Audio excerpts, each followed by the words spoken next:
गाँव सांझा, जिला मुजफ्फरनगर। आज कप्तान ऑफिसर है, क्या मामला? जो शादी का मामला है, 18 तारीख में घर से आए थे, 19 तारीख को निकाह कर लिया अपनी खुशी के दुनिया में। जी।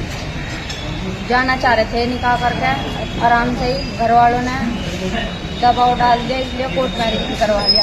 वे फिर भी परेशान कर रहे, कह रहे मारेंगे जहाँ भी दिखेंगे, चाहे कुछ भी हो जाओ। मैंने 5वीं क्लास में दोनों हो गए थे, जो स्कूल में जा रहे थे, सबको पता, मन से ही बात करते आ रहे, सब घर वालों को पता, तो पूरे गांव को ही पता, घर वालों को भी, गांव को भी, सबको पता। तो फिर अब क्या परेशानी है? क्यों?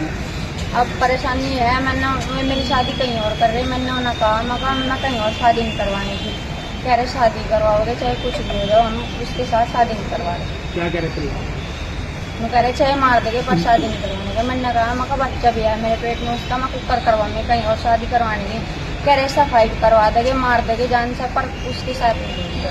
अब चाहे कुछ भी हो, हमें दोनों को साथ रहना, घर को चाहे बगल रहो चाहे कहीं भी रहो, बस साथ रहना।